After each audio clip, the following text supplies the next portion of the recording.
What would it sound like if you put Squier classic vibe pickups in a Squier Affinity bass? If you're already watching this video, you probably know that Squier basses are considered to be one of the best affordable basses on the market these days. But today the question we're answering is, which lineup provides better value in the electronics category, and if that alone makes the upgrade to the Classic Vibe series worth it? Although it is one of the cheapest options out there, my Affinity bass has always been one of my favorite basses to play. Oh, hi, I'm Jotham, by the way. I sell guitars and basses by day, and I make YouTube videos and bass tabs by night. And at the end of this video, I'll be giving my personal recommendation on purchasing a budget-friendly bass. The biggest difference between these sets of pickups are the magnets that they're constructed with. The Affinity models are built with ceramic magnets, which are known for being a bit more harsh and having some stronger mids, while the Alnico magnets in the Classic Vibe set have weaker output, but give you a little bit more of that traditional sound. The higher readings on the Classic Vibe pickups suggest that there are more winds to make up for that slightly weaker magnet. Even just by the look and the feel, you could tell that the Classic Vibe electronics were of a little bit more quality. I really liked these cloth braided wires that offered some extra shielding as well. The Classic Vibe also comes with some slightly smaller solid shaft alpha pots rather than just some no-name electronics. An extra hidden feature of the Classic Vibe series is how well grounded it is. I did not add any conductive paint to my Affinity bass, but I did take advantage of those wires to add some extra grounding points. I originally decided I wanted to do this because I've enjoyed jazz bass pickups with Alnico magnets in them in the past.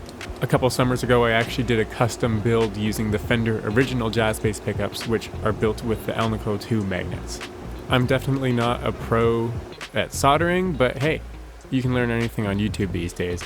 As I was putting everything back on, there was a slight issue with the fitting of my custom wooden pickguard.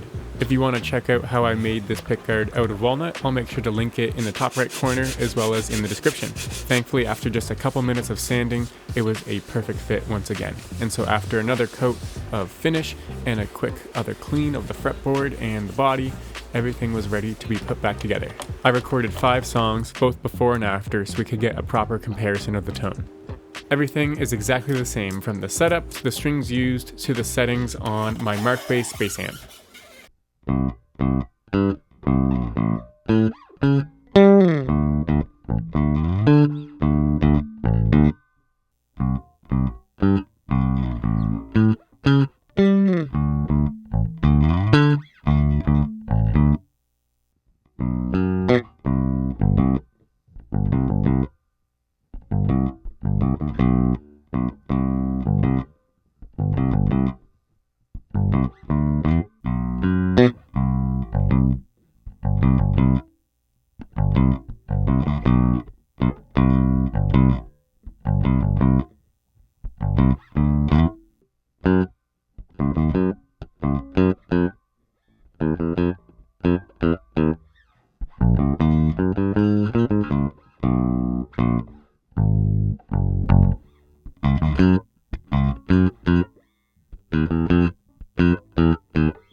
So can you hear the difference?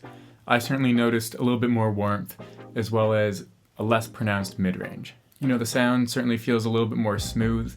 You know, I'm hearing some more bass presence and then a little bit cleaner highs.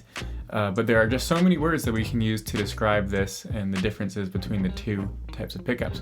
So certainly drop a comment to tell me what you're hearing.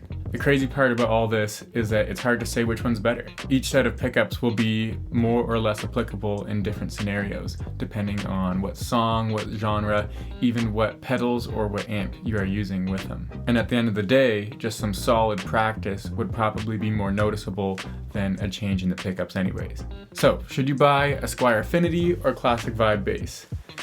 I don't know, but here's what I do know. In my experience, there is quite a range of quality in the under $500 category. There's going to be some duds in there, but there's also going to be some diamonds in the rough. I've played both Affinity and Classic Vibe basses that outshine even a $3,000 bass, but then again there's also some that should just maybe be sent back to the factory. I really lucked out with my Affinity bass when I purchased it over 10 years ago, to the point that I'm still even playing it today.